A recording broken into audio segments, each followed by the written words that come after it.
இந்த OA ஸ்டாஃபுக்கு abbreviation ஓயாமல் அலைகிறதுன்னு நினைக்கிறேன். எனக்கு தெரிஞ்சு அலைய விட்டுட்டே இருக்காங்க. சரி வெயில் பயங்கரமாக அடிச்சதுனால போய் ஒரு ஜிகிரு தண்டா குடிச்சிட்டு வந்துடலான்ட்டு நானும் உள்ளே போயிட்டேன். உள்ளே போய் குடிச்சிட்டு வந்துட்டேன். நல்லா சில்லுன்னு இருந்துச்சு. என்னமோ நேற்று இருந்த மீன் குழம்பு, மீன் வறுவல்லாம் தின்னுட்டு நெஞ்ச கரைக்கிற மாதிரியே இருந்துச்சு. அது சாப்பிட்டோன்னே கொஞ்சம் பரவாயில்லாமல் இருந்துச்சு. சரின்ட்டு போயிட்டு டிஎஸ்கே ஆஸ்பத்திரியில் போயிட்டு கொஞ்சம் திங்ஸ் வாங்க வேண்டியது இருக்குன்னாங்க. அப்புறம் ஹாஸ்பிட்டலில் போய் உள்ளே போய் வாங்கிட்டு எல்லா இதையும் பேக் பண்ணி திருப்பி எடுத்துகிட்டு வந்துட்டேன். அப்புறம் நடந்து வரவங்களே திருப்பி மறுபடியும் டயர்டாகிடுச்சு வெயில் மண்டையை பொழக்கிறதுக்கு. சரின்ட்டு எல்லா வேலையும் முடிச்சுட்டு எடுத்துகிட்டு பாதி திங்ஸை அப்படியே அங்கே ஆஸ்பத்திரியில் வச்சுட்டு எடுத்துகிட்டு வர மட்டும் எடுத்துகிட்டு வந்துட்டு நம்ம கடையிலே வச்சுக்கலான்ட்டு கடைக்கு எடுத்துகிட்டு வந்துட்டேன். அப்புறம் பார்த்திங்கன்னா வரவழில சாத்துக்குடி இருந்துச்சு. சரி ஒரு ஜூஸை போடுவோம் அப்படின்ட்டு நெஞ்ச கரைச்ச மணிக்கே இருக்குன்னு நெஞ்ச கரைக்குதுன்ட்டு கடைசியில் வயிற்றை முட்டிட்டு வருது. ஒரு வழியாக அதையும் வாங்கி குடிச்சிட்டேன். வயிறு முட்டிக்கிட்டு இருந்துச்சு.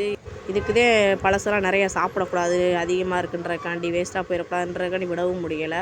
ஒரு வழியாக கடைக்கு 1 கிலோமீட்டர் நடந்து வந்தாச்சு. கடையை திறந்தாச்சு.